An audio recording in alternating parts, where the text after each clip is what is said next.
जब कोई lady conceive करती है, हाँ जी, उसे पता होता है कि वो माँ बनने वाली हाँ है जी। और उस समय अगर वो भागवत पुराण को पढ़े तो उससे उस बच्चे में क्या एक नया बदलाव आएगा जब वो दुनिया में आएगा तो?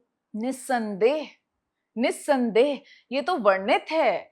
अगर कोई गर्भवती महिला, जब उसे ये पता चल जाए कि मैं गर्भवती हूं और श्रीमद् भागवत महापुराण का रोज निष्काम भाव से और ये कह के संबोधन करके, पुत्र पुत्री आप जो भी हैं, मैं आपको पुत्र बुला रही हूँ, चाहे पुत्री है चाहे पुत्र है या संतान, जो भी आप बोलना चाहते हैं, सुनो, श्रवण करो। और आप उसका अध्याय पढ़ रहे हैं, प्रभु को बोल रहे हैं ये मेरी संतान और मेरी तरफ से आपको अर्पित है, तो अभी तो वो पैदा भी नहीं हुआ। पुराने कर्म तो छोड़ो, उसने जो करे वो करे।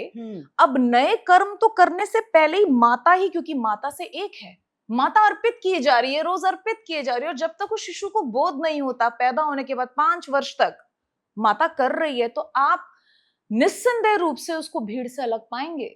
वो एक बहुत ही तेजस्वी बालक होता है, वो मूड नहीं होता है और उसकी एक श्रद्धा होती है। हम कहते हैं ना एंटीबॉडीज हैं, हम वैक्सीन दिलाते हैं, ये वैक्सीनेशन ये हैं, ये ऐसी वैक्सीनेशन है कि कभी कोई आके अंधविश्वास, टोना टोटका, बेकार की बातें, धर्म परिवर्तन, इस तरीके की बेवकूफाना हरकतें उस बच्चे को बताने की कोशिश करेगा ना, बच्चा उसका दिमाग ठीक करके वापस आएगा।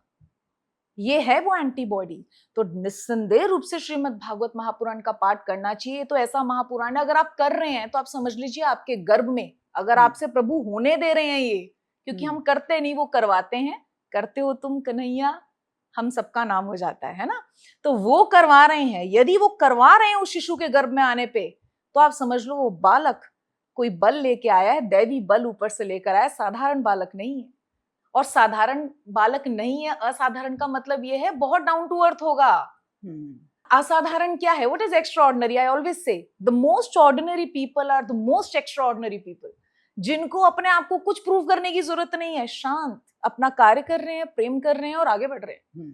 तो बस वैसा ही साधारण और असाधारण बल्ली है प्रभु के प्रेम का, ऐसा शिशु आपके गर्भ में आएगा, बाहर आएगा और आप उसके अंदर देख लेंगे चेंजेस, स्वयं से अनुभव करेंगे। मैं तो कहूंगी गर्भवती महिलाओं को अगर सुन रही हैं तो प्लीज आप इसका पाठ करें। अच्छा, जो गर्भवती महिलाएं हैं जो ये सुन रही है हमारा पॉडकास्ट, वो किस तरह से शुरुआत करें? क्योंकि कई बार ऐसा होता है, वो कहती हैं कि हमें बड़ी सारी प्रॉब्लम्स होती हैं ऐसे में, तो किस तरह से वो इसको पढ़ सकती हैं? मतलब जैसे इसका कोई पर्टिकुलर एक होता है कि आपको एक तरीके से इसको पढ़ना है या कहीं पर भी बैठकर आप इसको रीड कर सकती हैं? देखिए, आप वैसे तो आसन लगा के बैठें तो श्रेष्ठ रहता है। यदि किसी को वाइल प्रेगनेंसी नीचे बैठने में दिक्कत है तो आप चेयर पे बैठ जाइए। क्या प्रभु अनजान है इस बात से? जिस समय एक औरत, एक कन्या गर्भवती होती है, जन्म देने वाली होती है, तो उसे ब्रह्मा जी की संज्ञा दी जाती है। वो ब्रह्मदेव होती है क्योंकि वो क्रिएशन कर रही हैं उस समय, बिल्कुल, है ना। तो उनको ये छूट होती है गर्भवती महिला को, वो तो खुश होते हैं प्रभु। वो कहते हैं पुरुष का किया एक पाठ श्रीमद् भागवत का और स्त्री का किया एक पाठ, स्त्री का किया एक पाठ इज इक्वल टू 3 होता है।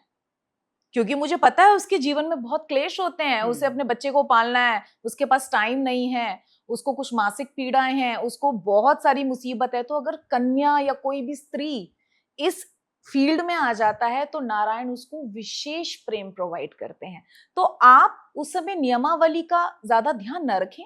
आप ये सोचे मुझे अपने शिशु को ये सुनाना है, तो आप बस उसे पढ़ें और पढ़कर प्रभु को अर्पित करें। आपके पास 9 महीने 10 महीने होते हैं। हाँ जी। उसमें आप ये लगा लीजिए कि मुझे 12 स्कंद कंप्लीट करने हैं और बड़े आराम से हो जाएंगे, क्योंकि आपके पास टाइम बड़ा होगा। गर्भावस्था में फिर भी टाइम हो जाता है, स्पेशली उन औरतों को जिनको सहारा होता है। मैं उनकी बात नहीं कर रही जिन्हें कई औरतों को क्लेश भी दिए जाते हैं गर्भावस्था में कि नहीं कार्य करो, ये करो, ऐसे भी लोग होते हैं। उनके लिए भी मैं कहूंगी, आप चाहे 12 के 12 कंप्लीट नहीं कर पा रहे हैं, आप पढ़िए रोज जब तक उसका प्रसव नहीं होता शिशु का, तो डेफिनेटली एक ब्लेसिंग आपके घर में आएगी।